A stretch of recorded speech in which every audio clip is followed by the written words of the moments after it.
Congratulations kanatong tanan tungod nagmalampuson gyud ang gihimong simultaneous bakunahan sa atong kagamhanan. Kung duna pa may laing serye sa bayanihan bakunahan, ato kining tan-awon. Gisugdan ni atong Nobyembre 29 ug natapos sa Disyembre 2, 2021 ang unang hugna sa nationwide Bayanihan Bakunahan National Vaccination Days. Ilalom sa Proclamation No. 1253 sa 8,000 vaccine sites sa 16 kariyon sa tibok nasod. Sa unang adlaw niini, personal na gisaksihan ni Pangulong Rodrigo Roa Duterte ang gihimong vaccination rollout sa probinsya sa Rizal. The entire nation comes together for a massive effort in our national vaccination program against COVID-19. This is our single biggest push to fast-track vaccination and reach target of 70% population protection nationwide. Samtang, personal usab na gisaksihan ni Presidential Communications Secretary Martin Andanar, kauban si Department of Health Region 10 Director Dr. Jose Lacuna Jr. ang vaccination rollout na gihimo sa San Agustin Church sa Cagayan de Oro City. Public experts agree that immunization is the most effective preventive measure against infectious diseases, among which is COVID-19. Mga kaigsuunan, kating atong gibuhat karon usa ka konkreto nga pagpadayag ug hugot pagsugot sa mando sa atong gobyerno against COVID-19. Atong hiniusang kampanya laban sa COVID-19. Together we can do more. Together we can do better. United, we shall not fail.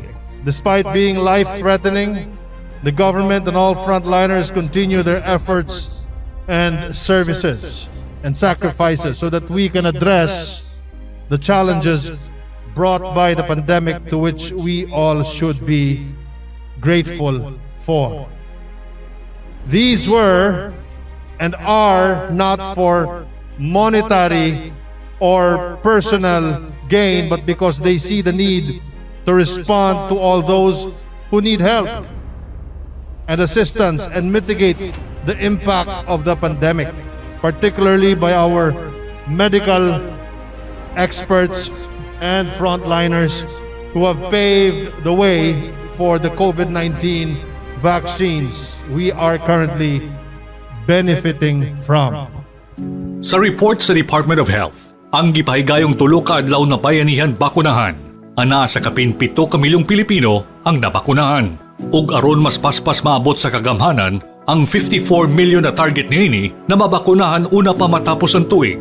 Gianunsyo sa Malacañang na mapahigayon kini pag-usab ug bayanihan bakunahan vaccination days sa umabot na Disyembre 15, 16 ug 17. By the end of 2021, we expect to fully vaccinate a total of 54 million Filipinos.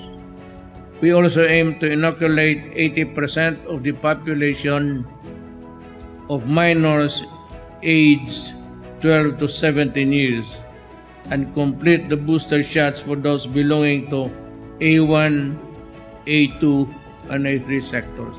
Nagmapasalamaton ang Pangulo sa mga nakikiusa sa iyang panawagan para sa mas luwas ug protektadong Pilipinas.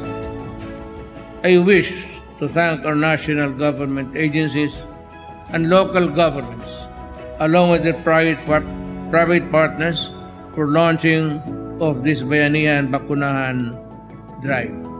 Isayag yun! Isayag yun! Isayag yun!